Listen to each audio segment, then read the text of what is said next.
Rev it up and welcome to Cars Yeah, show number 2215. Be prepared to be inspired. And today, we're going to go off-roading. This is Cars Yeah, where you'll enjoy interviews with inspiring automotive enthusiasts. Mark Greene is here to provide you with a fuel injection of automotive inspiration. So get in, sit down, buckle up, and get ready for a wild ride here on Cars Yeah.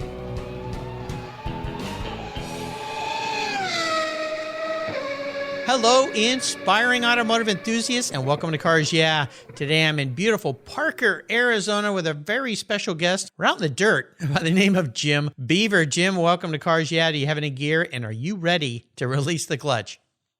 Definitely ready to release the clutch. I've been driving my Subaru WRX STI the last few days, so I'm definitely used to the stick shift nowadays. Nice. Those things are fun, especially when you get off pavement. Now, before I give you a proper introduction and we dive into this really fun world you've created for yourself, what's one little thing that maybe people don't know about Jim Beaver? Let's see here.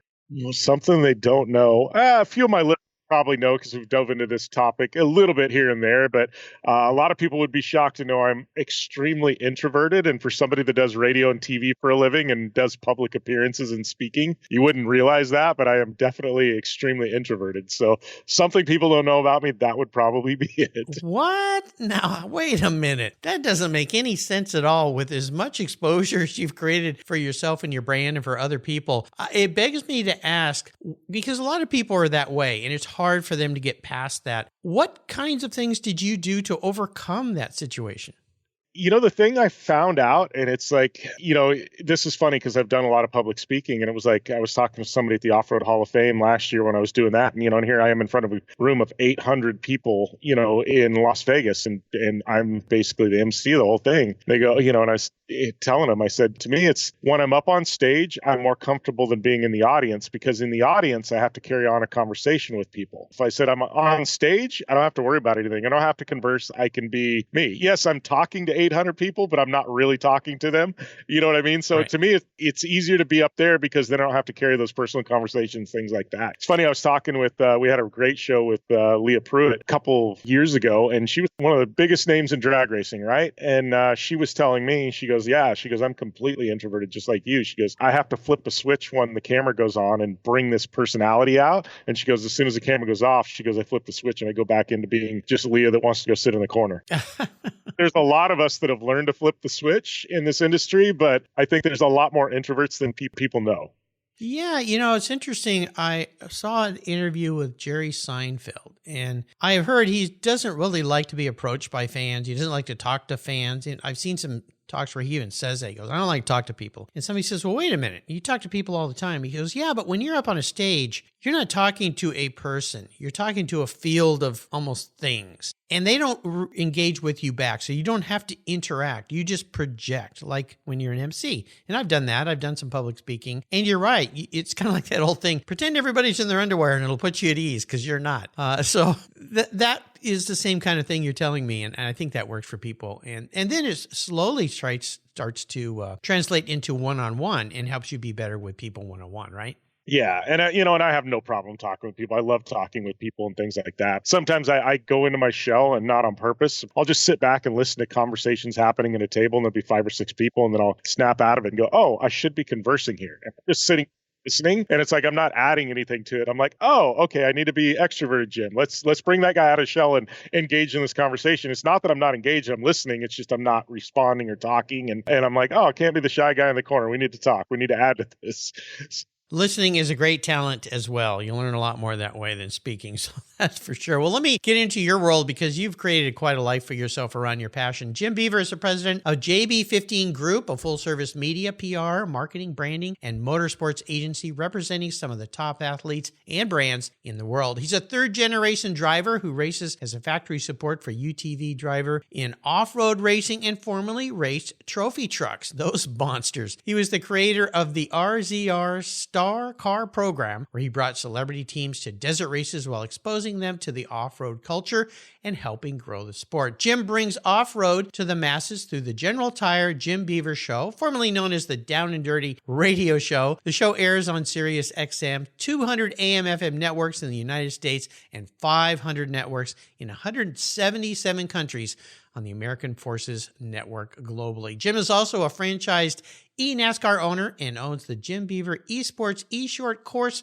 Triple Crown and World Cup that airs on CBS Sports. He is also an accomplished television host and was the voice of multiple racing series. So no shy guy here today. We'll come back to Jim in just a moment, but first a word from our sponsors. They keep the fuel in the tanks here, so sit tight, buckle up. We're going to have some fun. We'll be right back.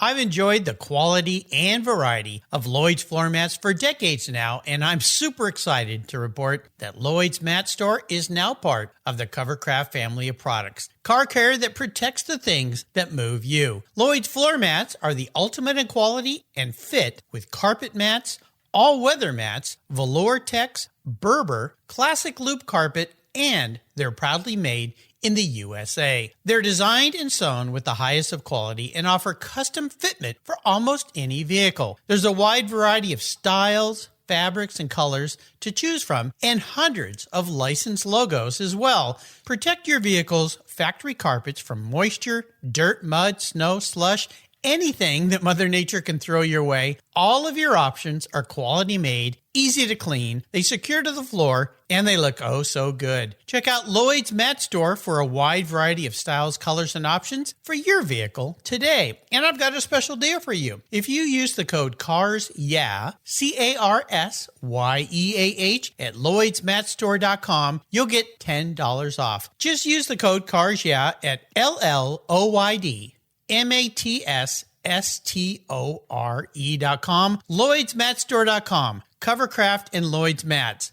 protecting the things that move you. I was talking with a buddy of mine the other day, and he asked me about American Collectors Insurance. He said, while I listen to you on Cars Yeah, you're always talking about agreed value collector car insurance. Well, I insure all my cars on my regular auto insurance policy, and I've done it for years. Why use a different company for my collector cars? I get a multi-car discount. Isn't that good enough? I suggested he call his carrier and ask how much he would get if his collector car was totaled or stolen. He called back and said, boy, that was a scary conversation. The value of my car wasn't even close to what it's really worth. Thank you for the education, Mark. So don't just hope for a fair claim settlement. Be certain and know exactly what you'll receive with an agreed value policy. American Collectors Insurance has been protecting enthusiasts since 1976. Give them a call today for your personal agreed value quote at 866-ACI-YEAH. That's 866-224-9324. Tell them you're a friend of Mark Greene's at Cars Yeah. American Collectors Insurance, classic car insurance, designed by collectors for collectors, automotive enthusiasts just like you and me. That's American Collectors Insurance. I've teamed up with AutoGeek because, well, they've been the leading source of auto detailing products, accessories for more than 20 years. Their Pinnacle Sovereign Paste Wax is specially formulated from Brazilian carnauba wax. It's easy to apply on any paint surface and provides that warm glow that we love, especially me on my vehicles. You're going to love it too. A favorite of car shows countrywide, Pinnacle Sovereign Paste Wax from AutoGeek wipes on easily, requires no drying time, is easy to remove, and provides up to 90 days of protection against damaging environmental contaminants. This wax is designed to exceed the standards of the most discriminating enthusiasts and collectors. Go to autogeek.net to get yours for the best product selection on the internet today, along with their very skilled technical support. Autogeek.net. That's where I go for all my detailing needs. That's autogeek.net. So, Jim, let's go back a bit to the beginning before we dive into what you're doing today. What brought you to this field of off-road racing? And, I mean, you do so many things. Do you ever sleep? Well, I guess the easiest thing, no, I don't sleep. And even when I sleep, I don't sleep because my mind's always spinning with projects and ideas and things like that. But What brought me to it, I mean, I've been involved in racing my entire life. My grandpa is one of the most accomplished boat racers of all time, is in the Boat Racing Hall of Fame. My dad got into off-road because my grandpa, after he'd retired from racing, he had some drivers, and my dad was training to be a boat racing driver, and one of my grandpa's drivers got killed in a boat racing accident, total fluke deal, and he just goes, you know what, boat racing's too dangerous, we're out. And about that time, off-road was kind of starting to take off in Parker, and there's a big story behind that, but that would take an hour to talk about. But my dad into off-road racing. And so that was early 70s. And, Mickey Thompson, Bill Stropp, all these people were involved in it. My dad, got surrounded by some amazing people because my grandpa knew them through boat racing. And so he got in there and, early 80s, I was born in 1980 and my dad was racing. So, I mean, we got pictures of me at the off-road track when I was literally like a couple weeks old, things like that. And so I kind of grew up in it. And, obviously when I became of age, my dad let me start racing with him a little bit and driving some of his vehicles. And, got to a point where, I'm in my early 20s, mid 20s, and then I found out racing's expensive, and Dad's not going to pay for everything forever. Yeah. Got to one of those things where, hey, how can I make a living at racing, and how do I get this thing funded? And to me, it was just I wanted an excuse to go racing, and so I had been on a radio show. We're talking late 2000s. And my sponsor go, hey, we got some value out of that 20 minutes on that radio show. I was like, oh, okay. All right. So if you got value out of me doing it for 20 minutes, if I hosted the whole show and owned all the commercial rights to it, I'm like, you probably get a whole lot of value. A light bulb moment. Yeah. And this was when we're talking 2011 by the time I kind of launched my show, and it was horrible when I started. It was absolutely just horrendous. I listened to that first episode. I'm like, oh my gosh, how did I ever get to episode number 2? Practice. Yeah, we had 27 people tune into the first episode. I think it was just to see me fall on my face. But things went from there and took off. And that's another story in itself. But started out with that, and we called it a radio show. It was really kind of a podcast at the time, but podcasting was so early, nobody wanted to invest in podcasting. Now it's the opposite. You say radio, now I want to get involved in a podcast. Back then, you say podcast, no, we only invest in radio shows. So I called it a radio show, even though it was a podcast. Okay, yeah. Podcast, nobody wanted to touch at that point. Yeah, and I mean, fast forward, 12 years later now, and we're still cranking, and things have gone from just me doing 45 minutes to an hour once a week to multiple shows and television and this whole media and marketing company. And I've just been very, very fortunate in my life, and a lot of times at the right place at the right time, and met a lot of amazing people who've helped out along the way. Well, it sounds like you've discovered the secret sauce to combining your passion into your career. And I'm not a big believer in luck. I think it's when you observe and you see opportunity and you're ready for it and you jump on it. And it sounds like that's what you've done. I mean, your voice is heard in so many places and all over the world, which is really cool. But I want to get back a little bit to the different things that you do within your business, because I love entrepreneurship. I love people that have businesses in the automotive sector. Of course, I've interviewed thousands of them. So can you talk a little bit about JB15 Group and all the different things that you do for your clients? It's multifaceted because I'm involved in racing, podcasting, television, esports, things like that. So the answer is yes. What do we do what do you need? Yes, because we've got all these assets. So there's certain clients where we just handle their social media. Other clients, we just handle their press releases and their email. We've got certain clients where they've basically taken their entire marketing department and farmed it out to us. We handle budgets, events, sponsorships, social media, email, advertising, everything for them. And they've just they don't have a marketing department. They farm it out to me and my team. We've done some athlete representation agency work in the past, negotiating contracts, things like that. Some people need simply just a marketing deck, and we'll help them with a marketing deck. Got people that we help produce their podcasts. We're kind of all over the board. We've got some amazing people that work for our organization that have been around the industry for a very long time. So we kind of like to say we're a full stop shop. Whatever you need, we can probably do it. And if we can't, we'll tell you, but we'll refer to you to somebody who can. So this explains why you don't sleep. You are a busy guy doing so many different things, and you still love to do racing too, right? Yeah, I still love racing. That's what started this whole thing, was me and my racing addiction, and how can I do it more? And what do they say, when a hobby turns into a business? Yeah, such is the case here. But yeah, it's been phenomenal. I still race quite a bit. We made a big transition with manufacturers this year from Polaris to Kawasaki. So I've only raced twice this year. Got some new race cars, some new stuff we've got in the works. Had a phenomenal phenomenal year last year. I can't remember, something like 5 or 6 podiums in the last year and a half, and win second in the championship last year. So I think one of our 2 races this year, we're second place, 6th overall. So still love racing, still enjoy it. Hopefully 2023 we get back to doing a little bit more. But one of the big things in our industry is the companies are switching from hardcore racing to more lifestyle content. Everything's about lifestyle, in the automotive lifestyle and things like that. It's got to the point where, the whole race on Saturday, race on Sunday, sell on Monday thing isn't quite holding true as much as it used to be. It's influencers being in cars and out enjoying life because more people can associate with that. Not everybody can race, but everybody can go out on a Sunday drive through the canyons, Yeah. It's been an interesting shift we've seen in the industry, and I think a lot stems from COVID because there was no racing in COVID, so everybody just went outside and started enjoying life, and we've had that kind of carryover since COVID where people are still doing that, and it's kind of an interesting shift we've seen in the automotive industry and the race industry. Boy, yeah, COVID changed a lot of things in so many ways. And in some ways, it brought new opportunity and gave people a chance to reevaluate and look at what they were doing. So there was some positive there, a lot more negative, but we'll focus on the positive. And for people that might not understand the kind of racing you do, can you describe what it is you've raced, for instance, this year, last year, what kind of vehicles you're running and where you're racing? We run UTVs. In the past, it's been a Polaris RZR. Now it's going to be a Kawasaki KRX.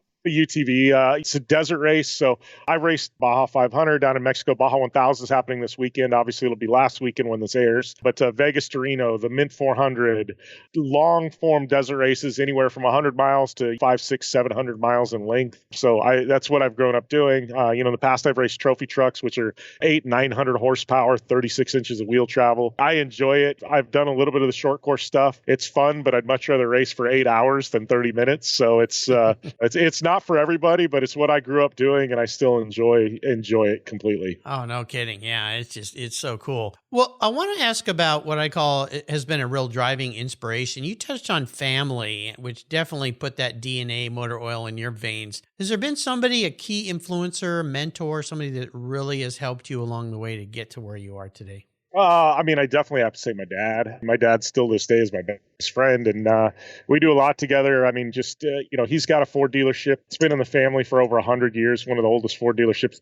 Did you say 100 years? Yeah, it's been in the family for over 100 years. It's one of the oldest dealerships in the country. And he took that over, and I saw kind of the entrepreneur spirit, small town Ford dealer. So business wise, I've been able to pick his brain. Racing, obviously, he grew up with his dad boat racing. He's grown up racing. I've learned so much about reading terrain, things like that through my dad. And he and I talk daily, whether it be business, racing, just life. One of those, we have our evening beer together and kind of decompress and talk about things. And definitely my dad wouldn't be where I'm at without him. And in business, things have got a little rough for me here and there when you're trying to grow something. And obviously we're doing well now, but when things started out, there was times where money was really tight and trying to get the business going. And my dad had kicked me $1,000, and say, pay me back later, and things like that. Just so we had a little money in the bank and I could pay a couple bills and things like that. So been a massive supporter of me. Nice. You're very fortunate to have him in your life for sure, but you know that. If somebody wanted to get into the field of racing, off-road racing,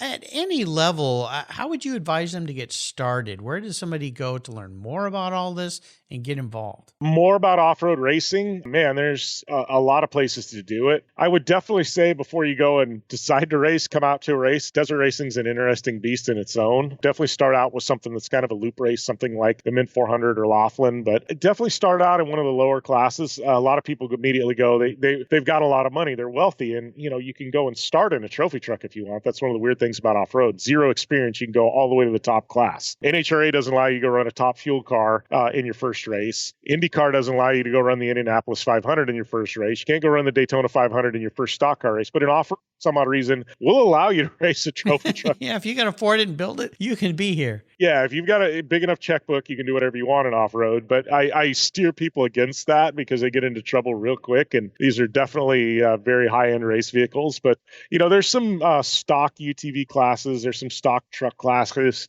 some arrive and drive stuff that's phenomenal. It's an organization called Trophy Light that does arrive and drive rentals. For a few $1,000, you can get behind the wheel of a truck. And it's like a miniature trophy truck. It's got a little 4-cylinder engine. And the suspension and everything is the same. It's just miniaturized, so it doesn't go nearly anywhere close to as fast. but it still gives you the thrill of, driving a big truck. So I would say, there's definitely some places like that, but I'd say come out to a race, enjoy it, take it all in, ask questions. People love answering the questions. Come out to one and take it all in and then get an idea of what you're in for and then go from there. And talk to a lot of people, but we'd be remiss not to mention a mutual group that we've both been involved with is Dirtfish up here in the Pacific Northwest. Is you can go to some of these rally schools, and I've had many rally school owners and people from across the country, and you can jump in a car and drive in the dirt and just kind of see what it's like. That's a fun thing to do, right? Yeah, absolutely. Dirtfish has been a partner of mine for almost a decade now, and it's an amazing place to go. I'm fortunate enough I get to go up there a couple times a year, and I love the Washington area, up there outside of Seattle. But Dirtfish is a great time. I mean, they've got anywhere from half day to 3 days of training, and I've seen people that didn't even know how to drive a stick shift go in there, and all of a sudden by the end of 3 days, they're threading the needle through a bunch of pine trees and stuff like that, doing stuff you never would have thought possible. They've had everybody from 16-year-olds to women in their 90s go and drive rally cars and things like that. So I would say if you want the thrill of racing to see if it's for you and you want to get a proper foundation of fundamentals, Dirtfish is definitely a great option. Absolutely. I had Steve Rimmer owns that company, and I had his daughter Josie on the show here. Oh gosh, I think it was actually earlier this year, back in April. You can go back and listen to her talk about her involvement with Dirtfish, but you can look them up. They're easy to find. It's a great group to run with. We'll take a short break. Thank our sponsors. We come back. I've got some more questions for you, so sit tight. We'll be right back. You've heard me talk about Linkage Magazine here on Cars Yeah for a couple of years now. Well, they're growing. And in 2023, they're going to grow from 4 issues a year to 6. And there's an opportunity here for you to take advantage of this growth. If you go to linkagemag.com and click on the renew button, if you already subscribe, you can get a great deal. Use the code RENEW6 for 1 year and you'll get 6 issues for the price of 4, or type in Renew 12 for 2 years, where you also have a great savings. Plus, they'll even throw in a free Linkage hat. How cool is that? The publisher of Linkage is Donald Osborne. He's been a guest multiple times here on Cars Yeah. He's become a good friend of mine, and I'll tell you, Linkage Magazine is one of those newer magazines that you're going to want to get. It's all about experiences, opinions, and values. It's a wonderful publication, something I look forward to getting. And now that I'm going to be getting 6 a year, even more special. So go to linkagemag.com. Again, use the code RENEW6 or RENEW12 to get that special deal. Do it before December 31st, 2022, so that in 2023, you'll get 6 issues of Linkage Magazine instead of 4. Today's vehicles are essentially computers on wheels, and it takes more than a wrench and oil to keep them humming. That's why Cars Yeah supports TechForce Foundation, a nonprofit dedicated to driving tomorrow's workforce of skilled technicians forward. Techs keep our cars, trucks, airplanes, and fleets rolling. Yet there's a massive tech shortage because many young people don't know it's no longer a blue-collar job. Today, it's a new-collar career. It involves computers, technology. It's in high demand. You get paid really well, and you can live and work anywhere in the country. I know you're passionate about cars, trucks, and motorcycles, and you can help pass that passion on to the next generation of techs so our rides keep rolling down the road. Visit techforce.org today and learn how.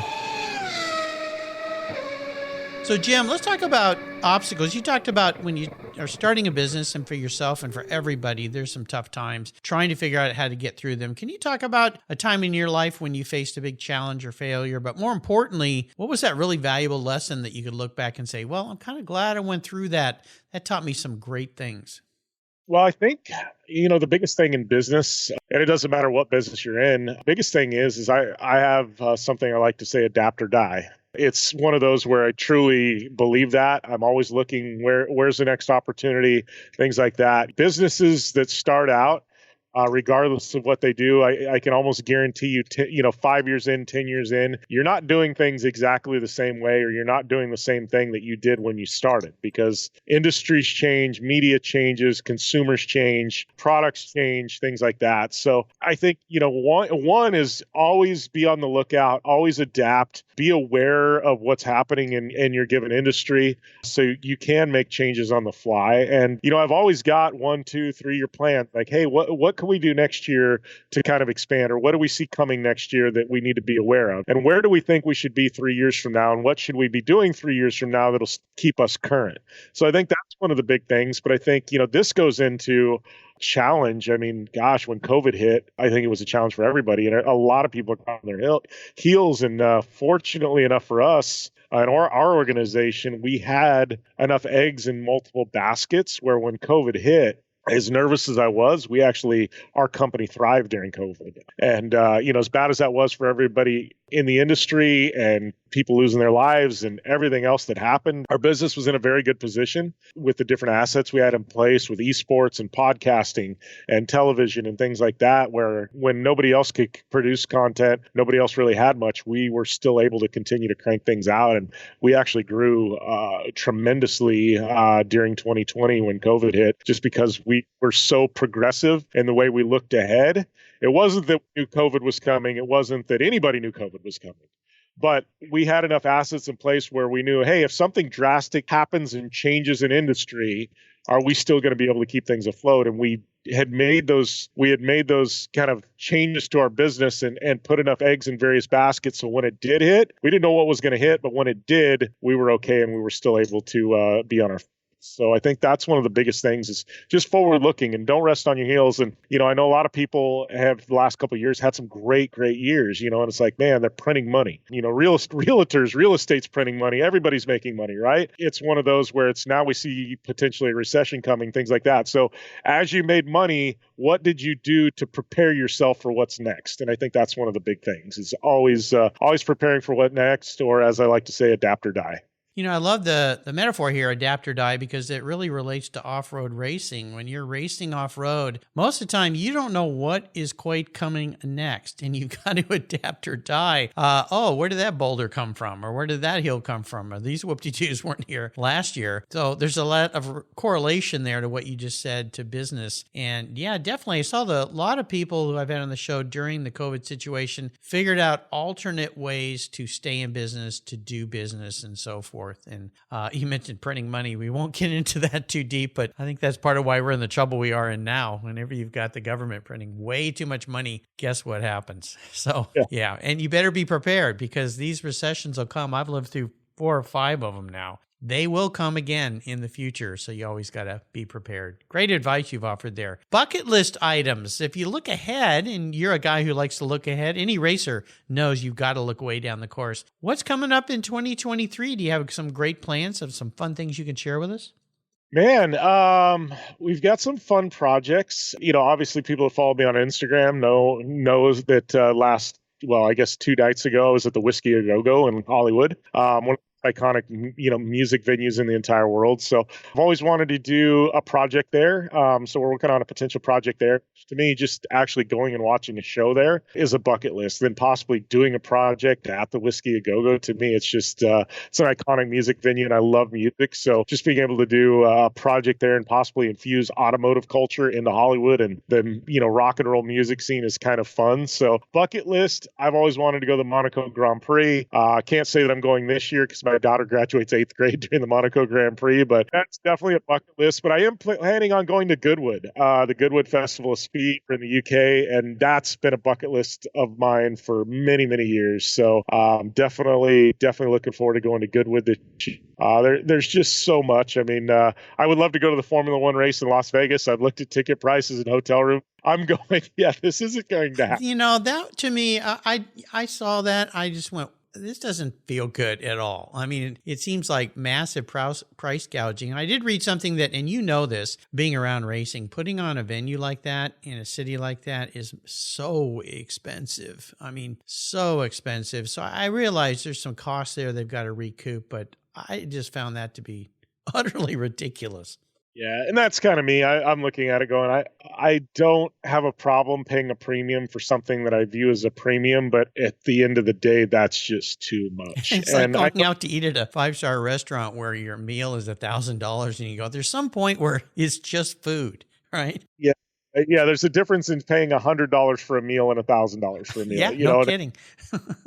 when I'm looking at the Monaco Grand Prix, going to Monaco is actually cheaper than going to Las Vegas, and Las Vegas is 2.5 hours from my house. We have a problem. Yeah, And, yeah, I think that's a good correlation. and Well, so yeah, all fun stuff. I mean, there's some great adventures looking ahead, and I love your entire idea that you've always got to be looking way down the road, not only next year, but maybe 3 years, so you can start to build towards that. So a lot of fun coming up in 2023. Let's talk about a special vehicle in your life. One vehicle you've had that really stands out. Could you share something about that car or that racer? oh man, one that stands out. It's tough because my dad owning a car dealership, I was always taught never get attached to vehicles. Yeah, because you're going to sell it. They're not going to be around long. I mean, I love my first truck. I had a 87 Ford Ranger, and we put kind of a lift on it, and I went out and off-roaded the crap out of that thing. And I learned how to drive in that truck. It was a complete pile, but I learned. So I love that. Probably my first real truck that I bought new. I think it was a 99 Ford F-150, and it had a stick shift, four-wheel drive, and I put probably 150,000 miles on that truck. Wow. And I love that, and I still see it driving around my hometown to this day, and it's probably got to have 500,000 miles on it at this point. And I've always laughed going, you know what, I'm going to buy that truck back at some point. So bright red F-150 regular cab with a stick shift, and for some odd reason, there's nothing special about the truck, but it was just one of those. It was my first vehicle I ever bought that was new. And so it's kind of, it's got a special place in my heart. But as far as like vehicles, I mean, I don't know. I get attached to them for about 15 minutes, and then he sells it or comes and makes me a decent offer to sell it. And then, and then get something else. So it's just, I'm a car person, and to a fault, where I have a lot of turnover between UTVs and motorcycles and cars. There's always a revolving door of vehicles coming in and out. So yeah, well, that goes back to your family dealership ownership, and I think that's absolutely true. We had a guy on our street that ran and owned a Chevy dealership, and he'd drive home a different car every day, and I would get excited about it, and then a week later I said, "What happened to that yellow Z28? Oh, I sold it." Why would you sell that? Well, I'm a car dealer. That's why.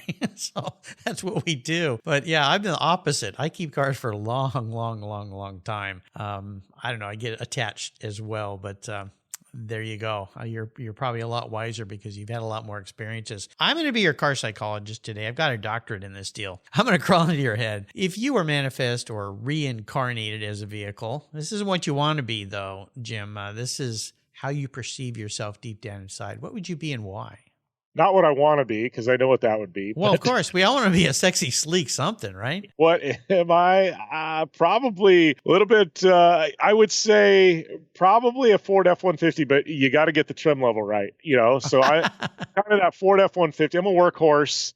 I got no problem, putting in the work, getting a little beat up. I wouldn't be like a platinum edition because that's just a little too polished. Nobody wants to get that dirty. I'd probably be more like a Lariat, where it's got some nice features and things like that, but you still don't have a problem going and getting it out in the mud and taking it and getting a little ding or a dent, or, we call them greasewood stripes down the side. So I'd be like a four-wheel drive F-150, but probably like a Lariat trim level or something like that. Like still a little rough around the edges, not quite as refined as some might like. All right. That's a good answer to that. Kind of what I expected from you. So there you go. How about a great book? We love books here. So perhaps a great book you've cracked open and enjoyed that you'd like to share? I mean, I've got a couple. I would say anything that my friend Alex Striller has written. He writes motorsports marketing books. Phenomenal if you're looking for content on motorsports marketing. Probably in the last couple of years, one of my favorite books I've read, though, absolute phenomenal read, is Shoe Dog, Phil Knight from Nike. And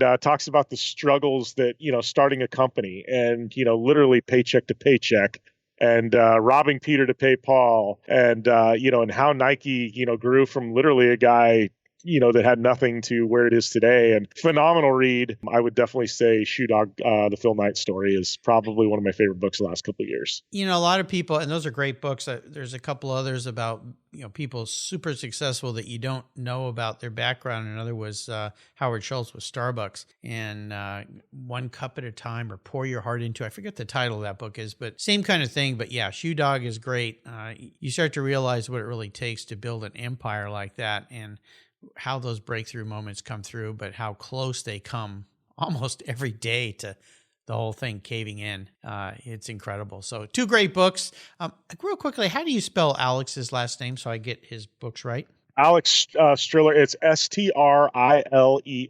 So let's go on the ultimate drive. You've been on a lot of ultimate drives with all your racing and your driving, but today I'm the benefactor. I'm going to write a check. Doesn't matter what it costs. I'm going to provide you with any vehicle. You can go anywhere and you can take anybody, even somebody from the past who's not with us anymore, which makes the ride very interesting. So what does the ultimate drive look like for you?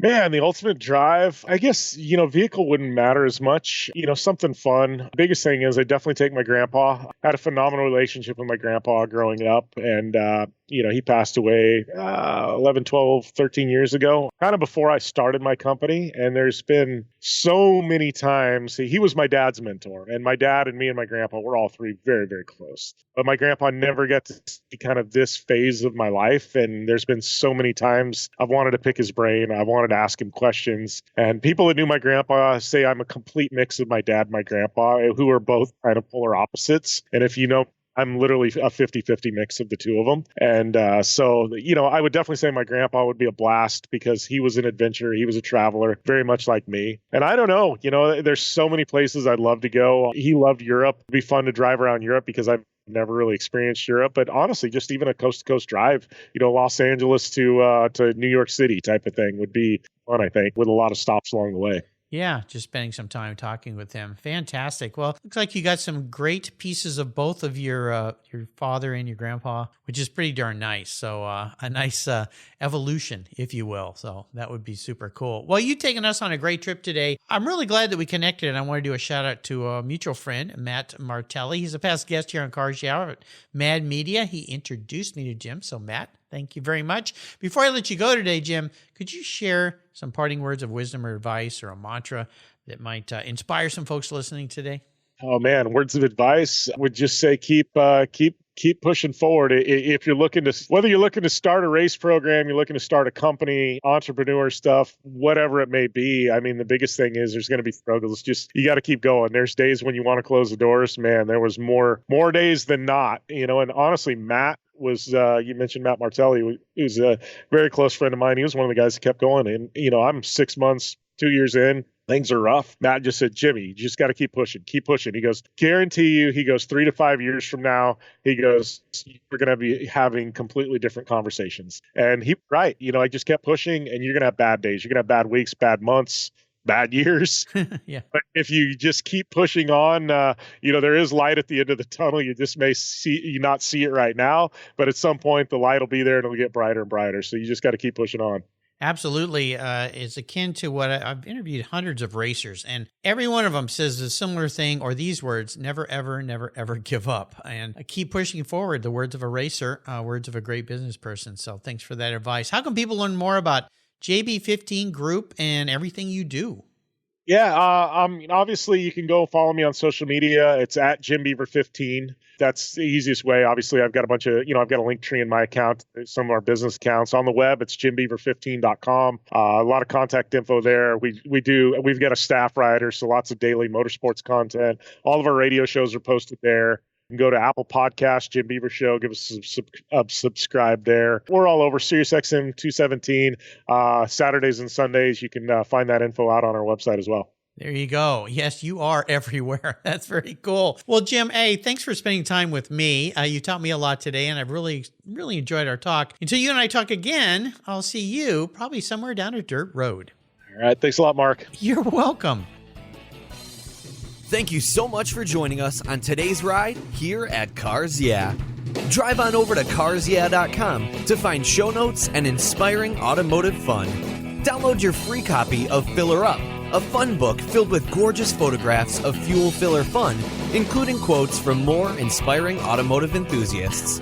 Download your copy today, and we'll see you next time on Cars Yeah.